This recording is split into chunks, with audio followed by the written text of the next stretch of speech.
Assalamualaikum warahmatullahi wabarakatuh. Kami dari kelompok 1M1 Pendidikan Pancasila jurusan D3 Manajemen Perusahaan Universitas Dharma Andalas Fakultas Ekonomi dan Bisnis yang beranggotakan dengan saya sendiri, Velia Marta Laura, Fajri Rizky Fadilah, Nisha Purkana, Balkis Mutmainah Azalwi, Ibrahim, Irma Syafrida, Ramaduni Januardi Saputra, dan Gilang Pamungkas.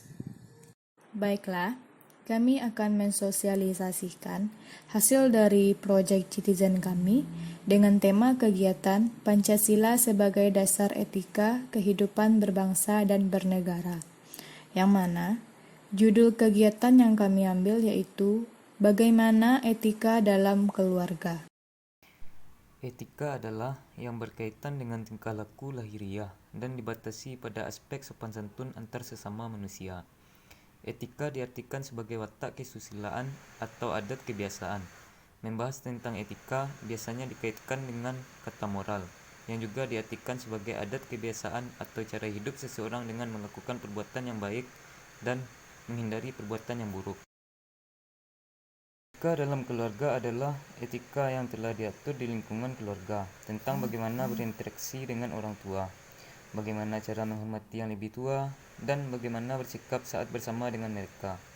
Diatur dan dirancang secara turun-temurun oleh sebuah keluarga. Ciri-ciri etika.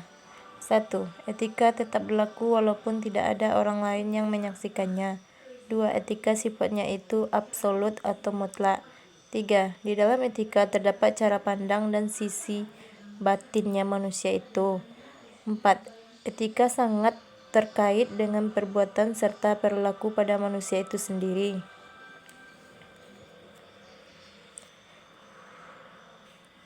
Fungsi etika. 1. Tetap untuk mendapatkan suatu orientasi kritis yang berhadapan di berbagai suatu moralitas yang membangunkan. 2. Dapat menunjukkan keterampilan intelektual, yaitu suatu keterampilan untuk berargumentasi secara rasional serta sangat kritis. 3. Untuk orientasi etis ini diperlukan dalam mengambil suatu sikap yang wajar di dalam suasana pluralisme. Jenis etika. 1. Etika filosofis. 2. Etika teologis. Etika menurut para ahli. Ahli pertama yang menuturkan pendapatnya adalah Haji Burhanuddin Salam.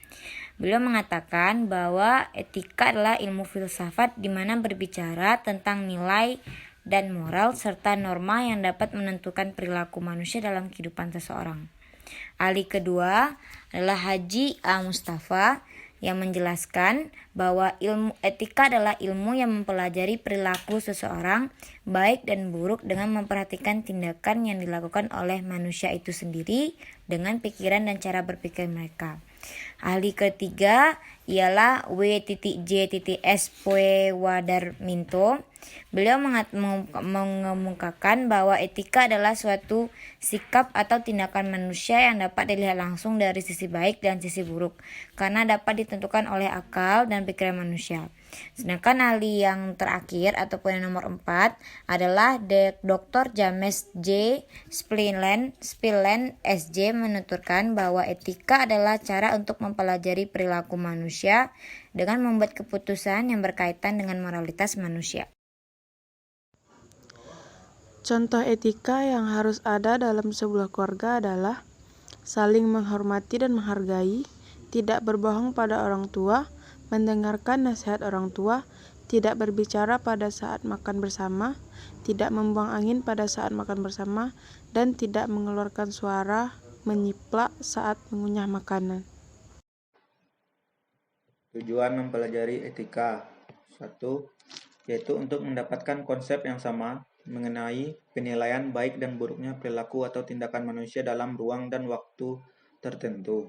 2. Mengarahkan perkembangan masyarakat menuju suasana yang harmonis, tertib, teratur, damai, dan sejahtera. 3. Mengajak orang bersikap kritis dan rasional dalam mengambil keputusan secara otonom. 4. Etika merupakan sarana yang memberi orientasi pada hidup manusia. 5. Untuk memiliki kedalaman sikap, yaitu harus memiliki kemandirian dan tanggung jawab terhadap hidupnya. 6. Mengantar manusia pada bagaimana menjadi yang baik. 7. Sebagai norma yang dianggap berlaku, diselidikinya apakah dasar suatu norma itu dan apakah dasar itu membenarkan ketaatan yang dituntut oleh norma itu terhadap norma yang dapat berlaku. 8. Etika mengajukan pertanyaan tentang legitimasinya, artinya norma yang tidak dapat mempertaruhkan diri dari pertanyaan kritis dengan sendirinya akan kehilangan haknya. Etika mempersoalkan pula hak setiap lembaga seperti orang tua, sekolah, negara, dan agama untuk memberikan perintah atau larangan yang harus ditaati. 9. Etika memberikan bekal kepada manusia untuk mengambil sikap yang rasional terhadap semua norma. 10.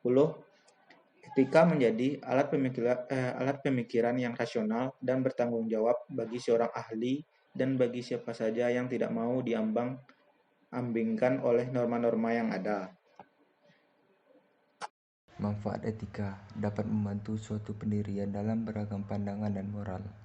Dapat membantu membedakan mana yang tidak boleh dirubah dan mana yang boleh dirubah. Dapat membantu seseorang mampu menentukan pendapat. Dapat menjembatani semua dimensi atau nilai-nilai.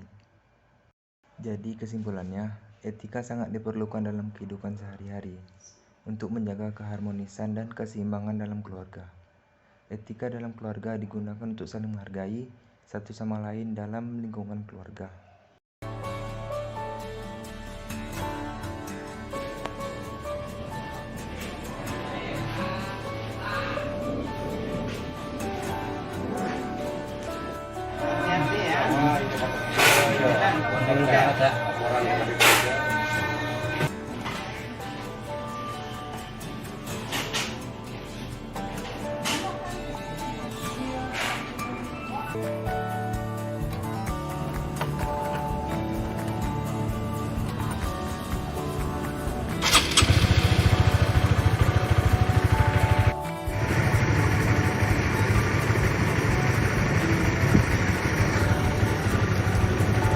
Sekian dari kelompok kami.